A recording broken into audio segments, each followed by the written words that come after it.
स्वागत है दोस्तों। बीजेपी का मैनिफेस्टो आ गया है। इसे पढ़कर युवा मतदाता को तय करना होगा कि नौकरी आज चाहिए या 2047 का विकसित भारत चाहिए। नौकरी चाहिए या सपना चाहिए। सपने में भी आज का सपना चाहिए या 23 साल बाद का सपना चाहिए। वैसे बेरोजगारी के दिनों में सपने ही काम आते हैं। अगर कोई नौकरी ना दे और मिलने का सपना दिखा दे, वह भी प्यारा लगने लग जाता है।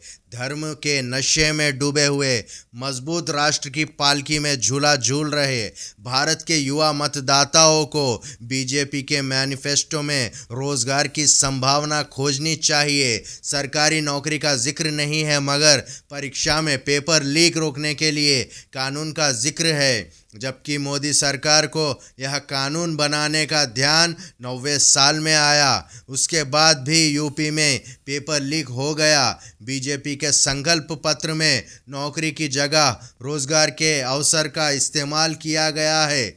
युवाओं के सेगमेंट में रोजगार के अवसर दिए गए हैं। कांग्रेस और राजद की तरह 1 करोड़ नौकरी का वादा इसमें नहीं है। 2014 में 2 करोड़ रोजगार देने का वादा बीजेपी ने किया था, उसका भी हिसाब इस मैनिफेस्टो में नहीं है। उल्टा वित्त मंत्री निर्मला सीतारमण विपक्ष पर आरोप लगा रही है कि उसके पास रोजगार का ठोस और विश्वसनीय आंकड़ा नहीं है। मोदी सरकार 10 साल में कोई सिस्टम नहीं बना पाई जिससे रोजगार का आंकड़ा पारदर्शी तरीके से मिल जाता। लेकिन विपक्ष पर वित्त मंत्री आरोप लगा रही है कि उसके पास विश्वसनीय आंकड़ा नहीं है। मैनिफेस्टो में यह भी नहीं कहा गया है कि रोजगार की गिनती गिनने के लिए कोई ठोस सिस्टम बना देंगे। मैनिफेस्टो में विकास के बड़े बड़े सपने दिखा दिए गए हैं। भारत की अर्थव्यवस्था को तीसरे नंबर का बनाने का वादा किया गया है, मगर इससे रोजगार कितना पैदा होगा इसकी बात नहीं, केवल अवसर की बात है। कम से कम बीजेपी ठोस तरीके से यही बता देती कि पिछले 10 साल में जितनी योजनाएं लाई गई, विकास हुआ, skill India, smart city, PM Vishwakarma मुद्रा योजना, इन सब से कितना रोजगार पैदा हुआ। भाजपा ने घोषणा पत्र में लिखा है कि हमने सरकारी भर्ती परीक्षाओं का पारदर्शी आयोजन कर लाखों युवाओं को सरकारी नौकरी में भर्ती किया है, लेकिन सटीक आंकड़ा नहीं बताती है। रेलवे का आंकड़ा नहीं बताती है। युवाओं को प्रधानमंत्री का यह बयान ठीक से याद कर लेना चाहिए। प्रधानमंत्री नरेंद्र मोदी कह रहे हैं इतने अवसर पैदा होंगे जो युवाओं की कल्पना से बाहर होंगे। नया शब्द आ गया है, हब होगा, मगर रोजगार कब होगा इसका पता नहीं। कम से कम मैन्युफैक्चरिंग सेक्टर का ही हिसाब दे देते कि 10 साल में कितनों को रोजगार मिला, लेकिन उसकी जगह बड़े बड़े सपने दिखाए गए, वो भी 23 साल आगे।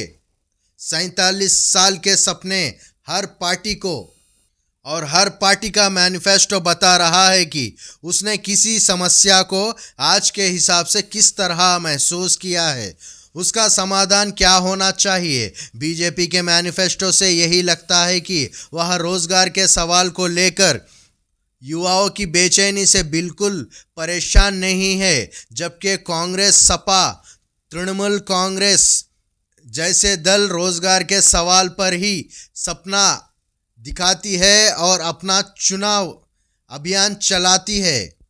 भारत में मोदी राज में रोजगार की क्या हालत हुई है, कितनी कम सैलरी की नौकरियां यहाँ पैदा हुई है, आप ठीक से जानते हैं।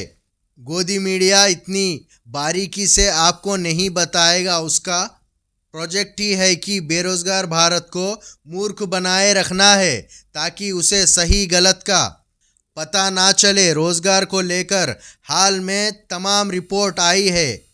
topperindia.com पर अभिषेक वागम की रिपोर्ट से पता चलता है कि चीन में 55% लोग सैलरी वाली नौकरी करते हैं। भारत में मात्र 20% ही ऐसे नौकरी करते हैं। श्रीलंका में 58% सैलरी वाली नौकरी करते हैं। अमेरिका में 90% से अधिक सैलरी वाली नौकरी करते हैं। सैलरी वाली नौकरी में ऐसी नौकरियां होती है जिसमें नियमित रूप से हर महीने वेतन मिलता है। ज़्यादातर ऐसी नौकरियां मैन्युफैक्चरिंग, स्वास्थ्य, व्यापार, टेक्नोलॉजी और शिक्षा के क्षेत्र में होती है।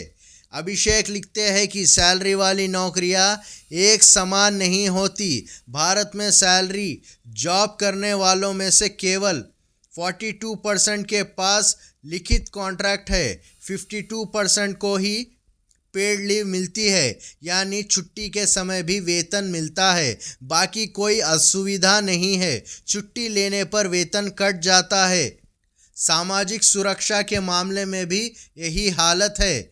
आप सभी युवा गर्व से टाइट होते रहे, फूलकर गुब्बारा हो जाए, आपकी मर्जी। मगर तमाम आंकड़े यही बता रहे हैं कि भारत में नौकरियों की क्वालिटियाँ थर्ड क्लास की है। साधारण सैलरी और ज़्यादा काम की नौकरियाँ मिल रही है। इसलिए सरकार इनका डाटा अपनी तरफ से जमा नहीं करती और जनता को नहीं देती, ताकि सरकार के पास हमेशा यह सुविधा रहे कि ऐसी सर्वे, ऐसे अध्ययन को ठुकरा दे, गलत बता दे, जिनमें इन सैलरी हो और नौकरियों की पोल खोली जाती है। मगर सही आंकड़ा क्या है सरकार कभी नहीं बताती।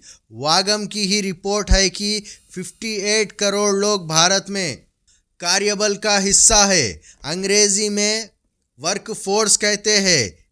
इसमें से 56 करोड़ किसी प्रकार का काम कर रहे हैं। 2 करोड़ लोग बेरोजगार। कृषि का क्षेत्र आज भी करीब आधे कार्यबल को रोजगार देता है। 26 करोड़ लोग खेती में लगे हैं। वही क्षेत्र जिसके लिए भाजपा ने इतने आंदोलनों के बाद भी एमएसपी की गारंटी नहीं दी। इंडस्ट्री में 14 करोड़ और सर्विसेज में 16 करोड़ लोग काम करते हैं। जो खेती से बाहर निकले उनमें से 75 करोड़ का रक्षण क्षेत्र में लग गए हैं और 1.5 करोड़ मैन्युफैक्चरिंग में चले गए। इसलिए प्रधानमंत्री रैलियों में रोजगार का खुलकर बात नहीं करते। सैलरी और नौकरी की क्वालिटी पर बिल्कुल बात नहीं करते।